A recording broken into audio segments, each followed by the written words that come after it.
Alright. Yeah, Jesus creep video. Yeah, I might make this a regular thing until he fesses up. But anyway, somebody sent me a link to, he did some video on the minimum wage, and maybe I'll play a little clip of that where he talks about how he's making a good enough living.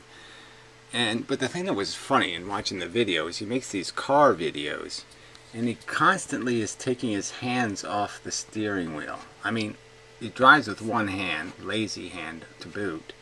But there's all kinds of times where he takes both hands off the steering wheel and is driving. First you have to have a really good car to do that. I mean, most people might notice that the shittier your car is, the less chance you have to dare take your hands off the steering wheel, because the car's vibrating, and anything will just cause all kinds of disaster. But just the fact, he's just such a sloppy human being in so many ways. But in this whole defense of the minimum wage, I mean, I don't want to go into a whole big argument, but he's insulting minimum wage workers as unskilled labor and all this kind of stuff, as if the labor isn't difficult, and talking like he would love to get paid what he's getting paid now to work at McDonald's. And this just shows how much these people are clueless. He says he had to work his way up. I call it a lie, because if you've really done some of these minimum wage jobs, that's the hardest money you'll ever earn in your life. Go to work as in a restaurant, or the garbage man or something. Physically brutal. And you're not given a chance to think or do anything. I mean, maybe you want to argue that some night watchman or something is a simple job, where you can just entertain yourself and think and daydream as you're just walking around with your flashlight or something. Maybe there are some minimum wage jobs that are really easy, but most of them are really hard. You have a lot of work to do. It's constant. It's unceasing. You're not even allowed to physically stop moving. Just on your feet, brutal work. And he just maligns all of that. It's like, oh yeah, he'd take that job if he could make the same salary. He'd go take that job because he has this much more difficult job of having to think or something. I doubt he has any fucking skills. I just think about the skills I had to have just to have a simple job in a restaurant. I mean, I had to carry trays with 40 or 50 pounds of plates and dishes on them, and also be able to carry trays, 4-foot long trays with maybe 150 wine glasses on it. Frankly, I don't think there are. If you took 100 people, most of them won't even be able to acquire the skill to do that. They won't have the coordination to do that. And then you could even go to something like pot washing. You have to almost be a physicist to be a great pot washer. Because you have to learn all these shortcuts of getting burnt crud off of pots, and not an easy job at all to do well.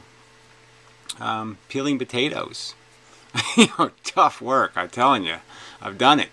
I have the scars to prove it. Many people have cannibalized me, in the sense that there's been lots of people I think have eaten little pieces of Gary's at one point or another. It's just so obnoxious, these elitist cunts, who malign hard work, and they think because our society is geared to the privileged, and it has all these protections and ceilings to protect this certain class, that these real hard workers are insultable, and it's just disgusting.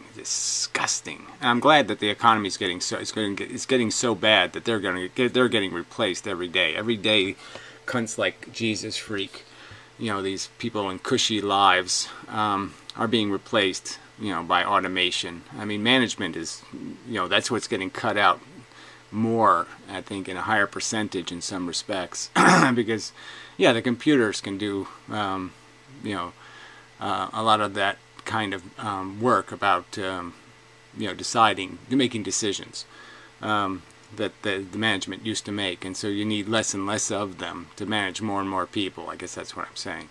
So they're being squeezed out too.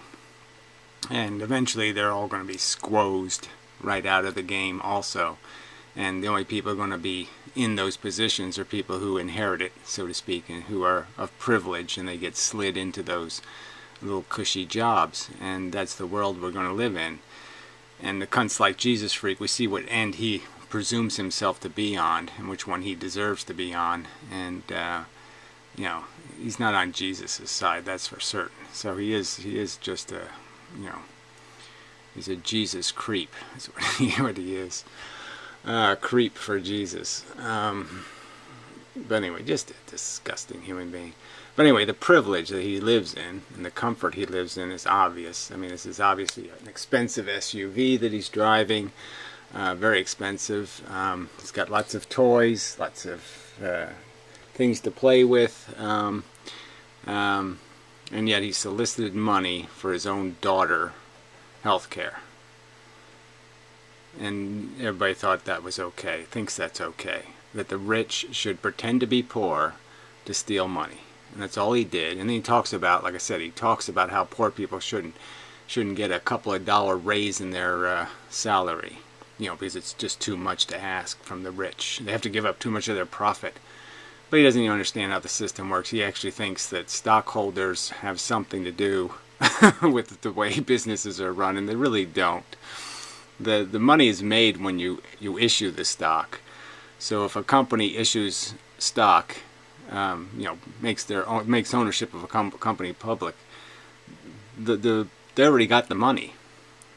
Okay, the rich guys walked away with it. And if the corporation holds on to half the stock, over time they can issue that stock if they need to, if they need capital, and get more money. But I mean, a lot of companies, the longer they're public, the less they own of their own stock, and the more likely it is that who cares if the stock went down to zero? They don't care. It has nothing to do with the running of the company, is what I'm saying, or the financing of the company. Eventually, so stockholders are kind of they're playing an irrelevant, you know, name game. You know, it is really a casino, and the chips aren't real money.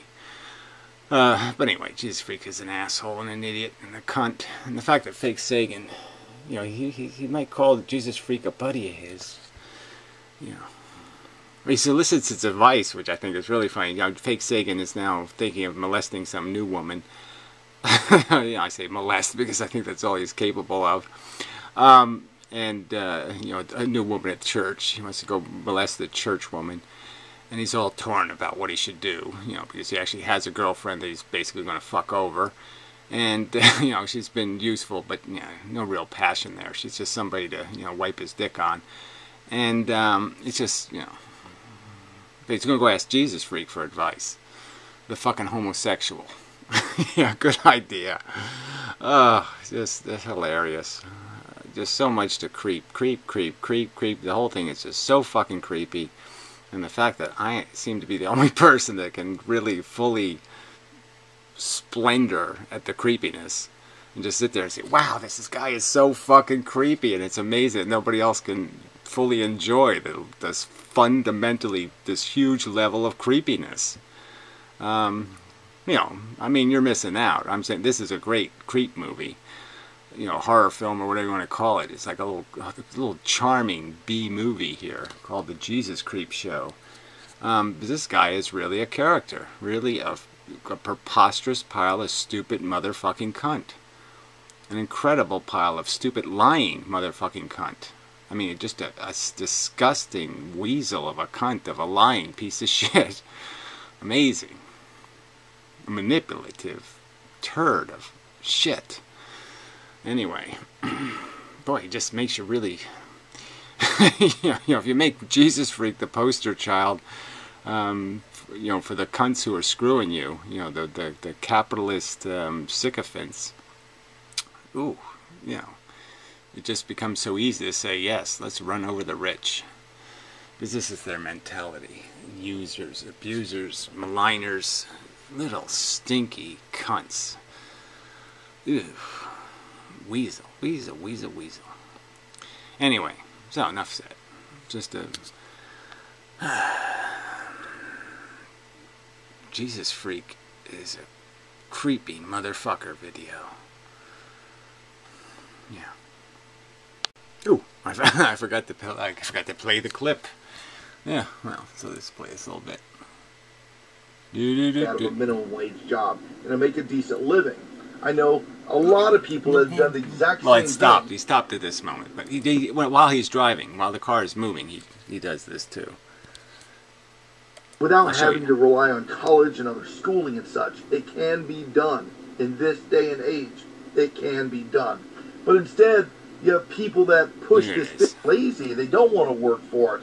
And that's why we scream, oh, 15, Car's moving. The push for 15. That's moving pretty slow at that moment, but it won't solve the problem. It does it all the time. Problem for the work. It won't solve the problem. Well, it really will. You know, rewarding work is a very good idea, especially hard work. So this whole idea that you think people shouldn't be paid based on how unpleasant work is or how dangerous it is or how much a risk to your health it is, that's just proven that you suck as a human being. That you just wish to take advantage of people's desperation. And that's all you're really doing, is taking advantage of their desperation. The fact that there's a few too many that are in that skill set, whatever that skill set is. But like I say, you're getting squeezed out too, buddy. So when it's your turn, I certainly won't be crying no tears for you, Argentina. Now, I hope you rot just suitably and completely, because that's what you deserve, you cunt. Anyway, I really hate this fucker. No, stupid Piro made of the video.